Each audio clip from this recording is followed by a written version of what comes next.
Bienvenidos a esta nueva edición de su programa favorito de salud, su espacio vital a través del aire de RPP Noticias, La Voz del Perú. Soy el doctor Hermes Huerta, muchísimas gracias por estar con nosotros en el programa.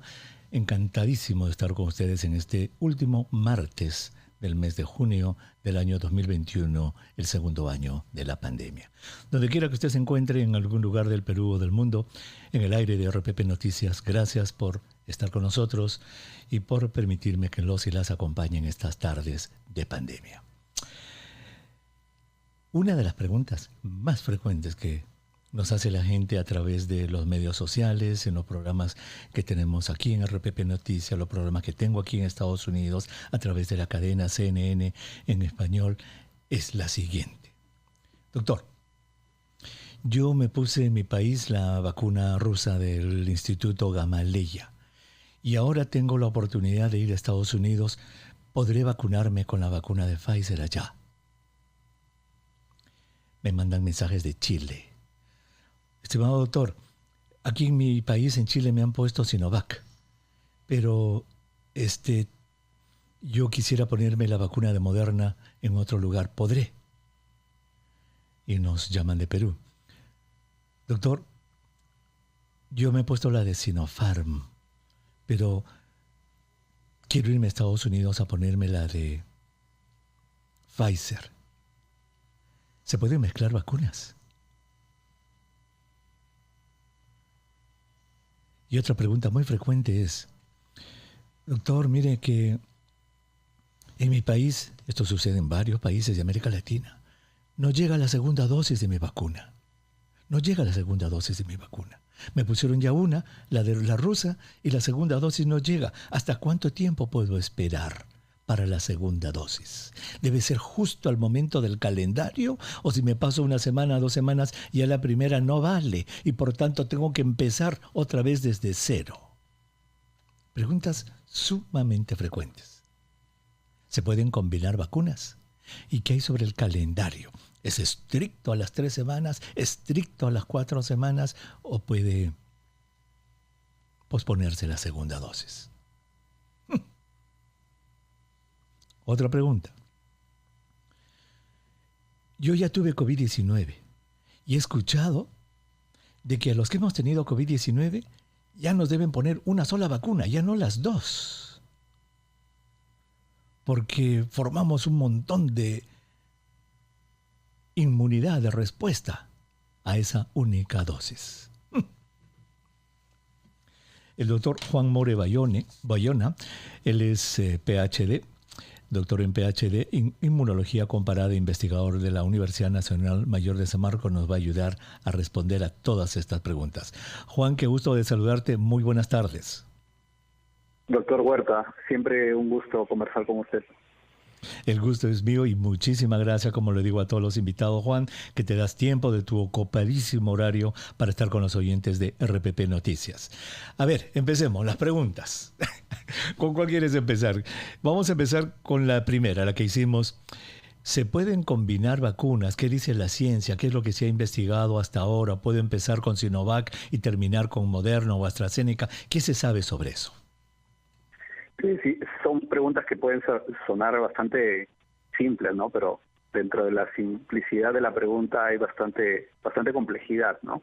Entonces, lo que tenemos hasta la fecha es ciertamente que varios países están optando por administrar dosis y combinar, precisamente por la situación en la que estamos, ¿no? En una situación de escasez de disponibilidad de vacunas. Entonces, se puede optar por eso y algunos países lo están haciendo. Exacto. Discúlpame que te interrumpa, Juan. Acabamos de anunciar acá en RPP Noticias, en los titulares, hace 10 minutos, que la siguiente noticia. Las autoridades de Río de Janeiro anunciaron que las embarazadas que recibieron una primera dosis de la vacuna de AstraZeneca podrán completar su inmunización contra la COVID-19 con la fórmula de Pfizer. Ahí está. Como dices tú, está sucediendo en todos lados. ¿Qué combinaciones se han estudiado ya hasta ahora?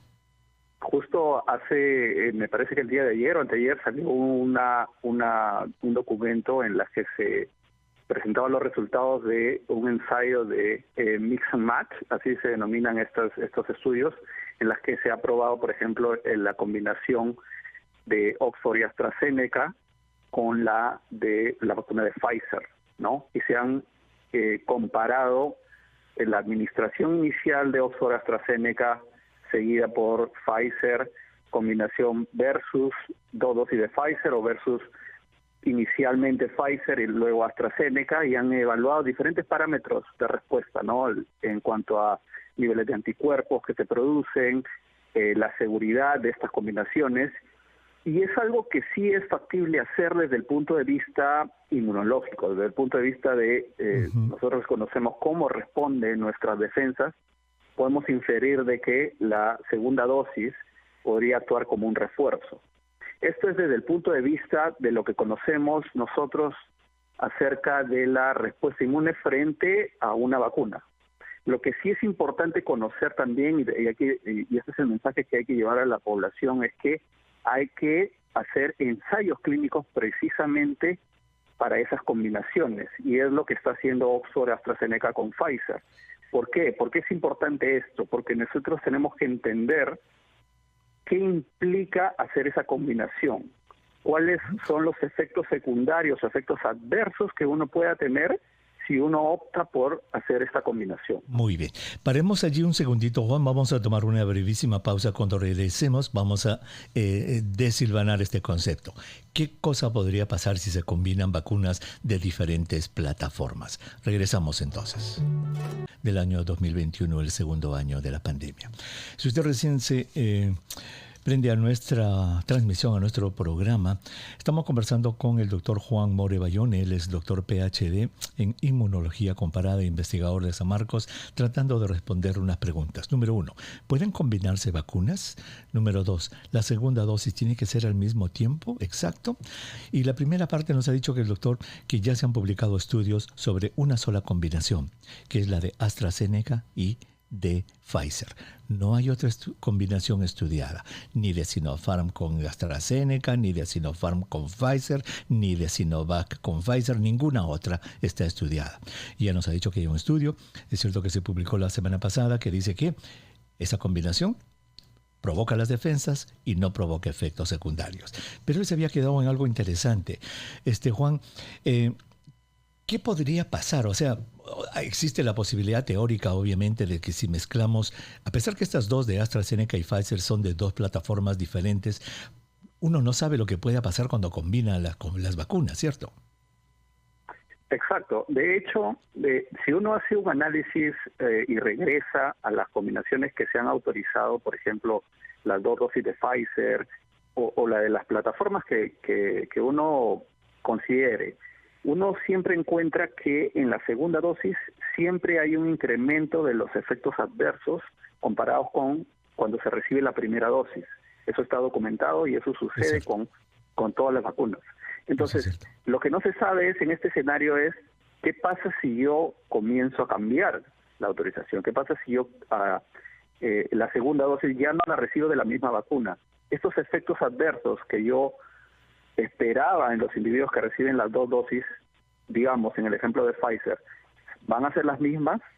¿La frecuencia o la ocurrencia de estos casos de eventos adversos va a ser la misma o se van a incrementar o van a comenzar a aparecer efectos adversos que no los había visto en el protocolo estudiado, ¿no? Esas son cosas que tenemos que tener en consideración, ¿no?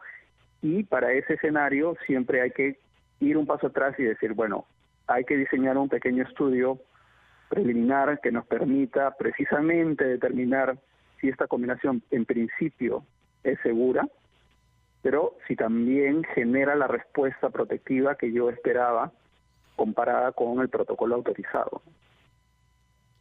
Exactamente. Y eso fue precisamente lo que sucedió en España.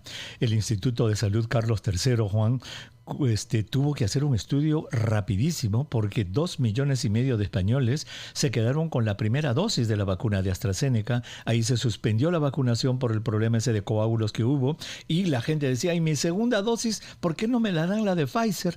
Y el Instituto de Salud Carlos III publicó un estudio, es un estudio muy interesante en el cual dijo, a ver, llamemos a los voluntarios que ya recibieron la primera dosis de AstraZeneca y vamos a darle la segunda con su consentimiento a ver qué pasa. Lo hicieron, lo publicaron y no pasó nada y la inmunidad fue muy buena. Y este estudio que tú dices es el segundo que se ha hecho sobre el tema, que lo ha hecho la gente en el Reino Unido, que también han probado que no hay ni toxicidad ni y la inmunidad es muy buena, pero nuevamente, para esta combinación. Ahora, Juan, no sé si tú conoces, yo conozco varias personas que se han vacunado con plataformas diferentes, han venido a Estados Unidos habiendo recibido Sinovac, etcétera, y dicen que no les ha pasado nada. ¿Podría pasar algo en el futuro? Lo que se ha observado hasta ahora son efectos a corto plazo, ¿no? Pero independientemente de si pueda pasar algo a futuro, lo que es importante recordarle a la gente es que muchos de estos efectos adversos tienen una frecuencia baja. Es decir, que si yo hago un ensayo o comienzo a evaluar decenas y centenas, estos efectos adversos que yo puedo percibir en un ensayo con un número mayor no son detectables. Entonces, el hecho de que un individuo en particular o un grupo de personas digan, bueno, yo me vacuné, yo hice la mezcla, la combinación y no me pasó nada, no significa que si nosotros comenzamos a implementar esta combinación en una gran población, estos efectos adversos comiencen a aparecer, a ser detectados. Entonces eso es lo que tenemos que evitar, comenzar a usar una combinación sin haber evaluado la posibilidad de que esos efectos adversos que aparecen en baja frecuencia comiencen a aparecer en grandes cantidades. Muy bien. Entonces, hasta este momento, hasta este junio 29, la única combinación estudiada y que se está usando ya, acabamos de escuchar en Brasil para las embarazadas, en Canadá, en el Reino Unido, está en Dinamarca, está en Suecia, Noruega, muchos otros países, la única combinación estudiada es AstraZeneca con Pfizer. Las demás no están estudiadas y podríamos decir entonces, Juan, de que quien haga la combinación lo va a tener que hacer bajo su propia responsabilidad. Exacto. Y de hecho, una de las cosas que también tenemos que comenzar a entender es que en el mundo los diferentes países están teniendo disponibilidad de vacunas de diferentes tipos. Y no necesariamente las vacunas que se están usando en un país X son las mismas que estamos usando nosotras, ¿no? En el Perú están llegando diferentes plataformas en diferentes proporciones. En ese escenario sí sería importante que a nivel local comencemos a implementar un estudio de acuerdo a la frecuencia o la cantidad de vacunas que tenemos y del tipo que tenemos para precisamente evaluar estos casos. Pues bueno, Juan, te queda algo en tu agenda. Tú eres investigador de San Marcos. Vamos a ver qué podemos hacer entonces. Claro, pide dinero al CONCITEC y ahí tienes un buen filón de estudios. Juan, respondamos a la segunda pregunta. La segunda pregunta es, ¿la segunda dosis debe ser estricta a las 3 o 4 semanas, como dice el fabricante? ¿O se puede poner la segunda dosis como el Reino Unido lo hizo a las 12 semanas? ¿Qué se sabe sobre esto? Ya es una posibilidad, hay mayor evidencia que el retrasar tal vez la segunda dosis incluso confiere niveles o desarrolla niveles mucho más altos que en un periodo mucho más corto. Eso es algo que se está observando en algunas plataformas. Entonces es importante, incluso en el caso de Oxford AstraZeneca han llegado hasta 12 semanas, que es una distancia, un periodo bastante largo, ¿no? Entonces, 3 meses, claro. ¿Por qué pasa esto? Porque frente a la primera vacunación, a la primera dosis que un individuo recibe, lo que ocurre es el desarrollo de células que nosotros conocemos células de memoria. Entonces lo que está sucediendo es que estas células de memoria, conforme va pasando el tiempo, tienden a madurar mejor en nuestro organismo. Y cuando reciben la segunda dosis, en un periodo tal vez un poco más prolongado, incluso estas células responden mejor precisamente porque han tenido un periodo de maduración un poco más largo, ¿no? Entonces, eso es algo que se está viendo y que es bastante interesante, ¿no? Entonces, eso nos da tal vez una flexibilidad en cuanto al tiempo, precisamente por el contexto en el que estamos, que la disponibilidad de las vacunas es escasa, ¿no? Muy bien. O sea, digamos de que Eso ya queda a manos del regulador. Cada país tiene su propia regulación. En Argentina, por ejemplo, están haciendo que la segunda dosis de la vacuna rusa sea a los 3 meses. En Inglaterra también lo hicieron, pero Inglaterra está retrocediendo, Juan, porque por esto de la variante Delta, y han visto que una sola dosis de Pfizer o de AstraZeneca da 33% de protección, con la segunda sube a 88%, pero han dicho no, tiene que ser más rápido y han revertido su política de dar la segunda dosis a los 3 meses y la van a hacer a las 4 semanas, como dice el fabricante. Por último, nos queda una pregunta. ¿Qué se sabe? Tenemos un par de minutitos, Juan. ¿Qué se sabe acerca de la tercera dosis? ¿Qué se está investigando? ¿Vamos a necesitar tercera dosis? Porque mucha gente pregunta, ¿me tendré que volver a vacunar? ¿Cuándo? Es una posibilidad. Hasta la fecha lo que se tiene es que las 2 dosis, dependiendo del tipo de vacuna, o una dosis, dependiendo del caso de Johnson & Johnson, confieren la protección que se ha determinado. Eso es lo que tenemos hasta la fecha. En un escenario futuro, si es que aparece una variante que sea problemática y que evada la respuesta vacunal de estos protocolos, tal vez una posibilidad sería recibir una tercera dosis. ¿Cuándo? Eso todavía no está determinado. Puede ser a los 6 meses, puede ser al año. Esperemos, lo que se está haciendo es hacer un seguimiento de los individuos que han recibido las dosis vacunales y ver la incidencia no solamente de casos, sino de hospitalización y muerte. Si comienzan a aparecer estos casos en individuos vacunados, ahí comenzamos a pensar del escenario de que se está perdiendo la inmunidad por la vacuna. Es algo que todavía no tenemos, afortunadamente, pero siempre es importante estar preparado. Fabuloso. Juan, muchísimas gracias por haber estado con nosotros y ayudar a nuestros oyentes a aclarar estos importantes conceptos. Muy agradecido. Gracias. No, gracias con usted. Siempre a disposición, doctor. Un abrazo. A la orden. Gracias. El doctor Juan More Bayona, él es doctor PhD en Inmunología Comparada, investigador de la Universidad Nacional Mayor de San Marcos. Regresamos con Consultorio Vital. ¿Le parece? Todo lo que queda es vuestro. 212-4100, 212-7165, 212-4090, 212-7166.